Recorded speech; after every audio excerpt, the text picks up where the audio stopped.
Hello friends, ഇന്ന് നിങ്ങളെ മുന്നിലേക്ക് വരുന്നത് പഴത്തിനെ കൊണ്ട് ഞാനൊരു പുഡിംഗ് ഉണ്ടാക്കുന്നതാണ്. നമുക്ക് 2 നേന്ത്രപ്പഴം എടുത്തിട്ടുണ്ട്, ഏറോ റൂട്ട് ബിസ്ക്കറ്റ് എടുത്തിട്ടുണ്ട്, 3 ഐസ്ക്രീമാണ് പിന്നെ എടുത്തിട്ടുള്ളത്, പിന്നെ കുറച്ച് പഞ്ചസാര വേണം. അപ്പോൾ ഈ പഴം ഒന്ന് നമുക്ക് വഴറ്റിയെടുക്കണം. കരണ്ടെല്ലാം പോയിട്ടാണ് ഗൈസ് ഉള്ളത്, ഇടിയും മഴയെല്ലാം. അത് കാരണം കുറേ നേരം കാത്തിരുന്ന് ഇപ്പം വരും വരുന്നാണെന്നില്ല. അപ്പോൾ ഞാൻ വിചാരിച്ച തുടങ്ങിയേക്കാന്ന്.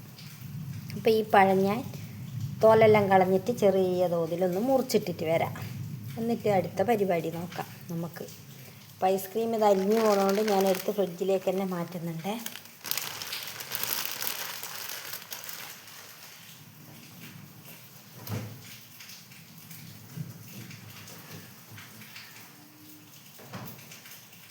വീട്ടിൽ തന്നെ വെച്ച് കഴിഞ്ഞാൽ അത് പെട്ടെന്ന് വെള്ളമായി പോവില്ലേ. അതുകൊണ്ട് ഫ്രഷ് ക്രീമിനെ നോക്കിയിട്ട് നോക്കുമ്പോൾ കിട്ടിയില്ല. അതുകൊണ്ടാണ് ഞാൻ തൽക്കാലത്തേക്ക് ഐസ്ക്രീം വാങ്ങാൻ കാരണം. അപ്പം ഞാൻ ഈ പഴം തോല് കളഞ്ഞിട്ട് മുറിച്ചിടട്ടെ. അപ്പോൾ ഇതാ ഞാൻ പഴം മുറിച്ചിട്ട് വെച്ചിട്ടുണ്ട്. ഇനി നമുക്കത് നെയ്യിൽ വഴറ്റിയെടുക്കണം.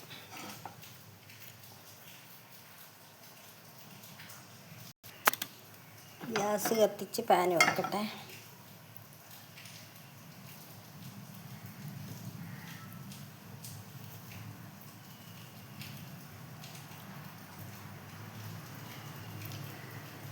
അതിലേക്ക് ഞാൻ കുറച്ച് നെയ്യ് ഒഴിച്ച് കൊടുക്കട്ടെ.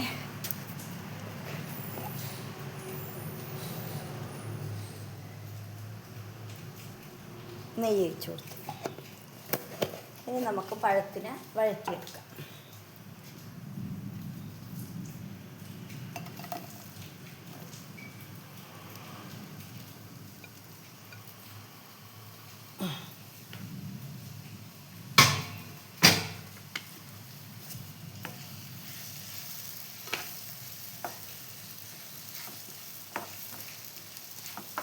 കറണ്ട് വരാത്തതുകൊണ്ട് ബിസ്ക്കറ്റിനെല്ലാം കൈ കൊണ്ട് ഓടിച്ചെടുക്കുകയും ചെയ്യും. കറണ്ട് ഇനിയും വന്നിട്ടില്ല ഗൈസ്. അതുകൊണ്ട് എന്താ ചെയ്യാന്നറിയില്ല. നല്ല പഴുത്ത നേന്ത്രപ്പഴം എടുക്കേണ്ടത്.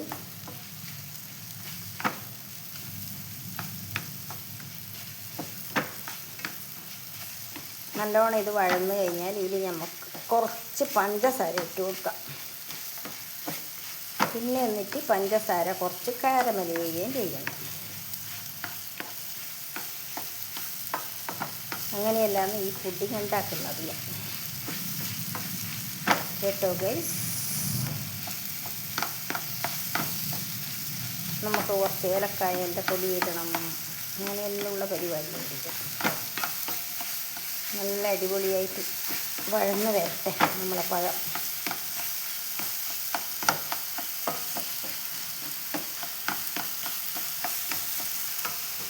അപ്പോൾ നമുക്ക് വഴന്നിട്ട് കാണാം.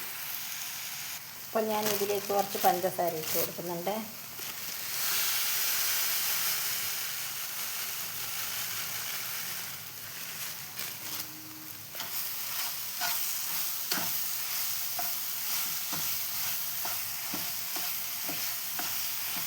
പഞ്ചസാരയും പഴവും എല്ലാം കൂടി നല്ല അടിപൊളിയായിട്ട് വരും. നെയ്യിലാണല്ലോ നമ്മൾ പഴത്തിനെ വഴറ്റിയെടുത്തത്.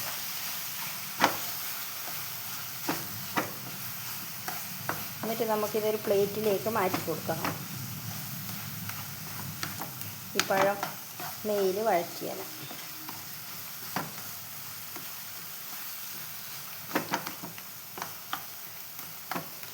നല്ലോണം ആവട്ടെ, എന്നിട്ട് മാറ്റാം. അപ്പോൾ ഗൈസ്, ഞാനിതൊരു പ്ലേറ്റിലേക്ക് മാറ്റുന്നുണ്ട് ഈ പഴം. എന്നിട്ട് നമുക്ക് കുറച്ച് പഞ്ചസാര കാരമല് ചെയ്യാൻ വേണ്ടിയിട്ട് വെക്കാം. കുറച്ച് പഞ്ചസാര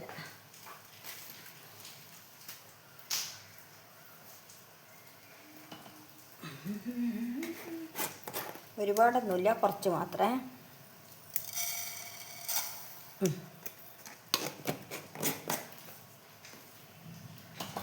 അപ്പോൾ അത് കാരമൽ ചെയ്തിട്ട് ഞാൻ എടുക്കട്ടെ. അപ്പോൾ ഇത് ഗൈസ്, പഞ്ചസാര കാരമലായിട്ടുണ്ട്. അധികം കരിയാൻ നിൽക്കണ്ട, നമുക്കിത് വാങ്ങാം.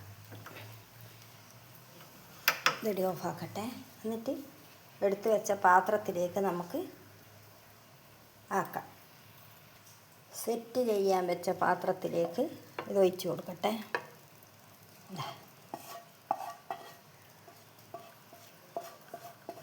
ഓക്കേ, സെറ്റ് ചെയ്യാൻ വെച്ച പാത്രത്തിലേക്ക് ഞാൻ ഒഴിച്ച് കൊടുത്തിട്ടുണ്ട്. അപ്പോൾ എല്ലാ ഭാഗത്തും ആക്കി വെക്കുക.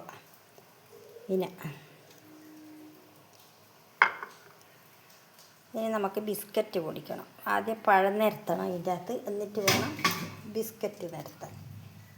ബിസ്ക്കറ്റ് അപ്പാട് നിരത്തുന്നതിനും കുഴപ്പമില്ല, അല്ല ഇത് കുറച്ചൊന്ന് കട്ടി പോലെ ആവണം, എന്നിട്ട് വേണം ഈ പഴം നിരത്തി വെക്കാൻ. അപ്പോൾ ഇത് കുറച്ചൊന്ന് കട്ടി പോലെ ആയിട്ടുണ്ട്. അപ്പോൾ ഞാൻ ഇതിലേക്ക് പഴം ഇട്ട് കൊടുക്കുന്നുണ്ട്.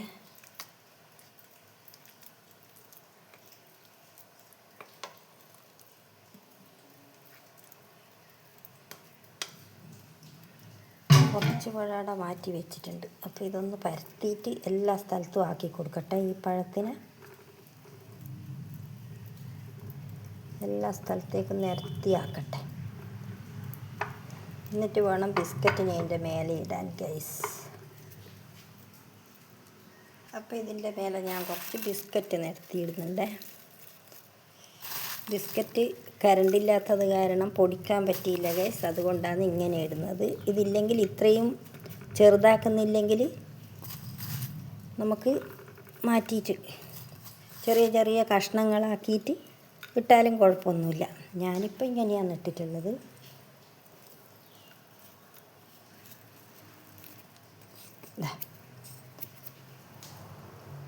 ഇനി അതിൻ്റെ മേലെ നമുക്ക് ഐസ്ക്രീം. അപ്പോൾ ഇതാ ഗൈസ്, ഐസ്ക്രീം ഞാൻ ഇതിൻ്റെ അകത്ത് എല്ലാം നല്ല നിരത്തി ആക്കിയിട്ടുണ്ട്. അതൊന്നും ഞാൻ നിങ്ങളെ കാണിക്കാൻ തന്നിട്ടില്ല, നല്ല ഒരുപാട് ലെങ്ത്തായി പോകുന്നതുകൊണ്ടാണ് കാണിക്കാതിരുന്നത്. ഇപ്പം ഞാനിത് ആക്കിയിട്ട് കാണിക്കുന്നുണ്ട്. ഇപ്പോൾ കുറച്ച് പഴം ഞാൻ ബാക്കി വെച്ചിട്ടുണ്ട്, അതിനെ ഞാൻ ഇതിൻ്റെ മേലെ ഒന്ന് റെഡിയാക്കിയിട്ട് വെക്കുന്നുണ്ട്.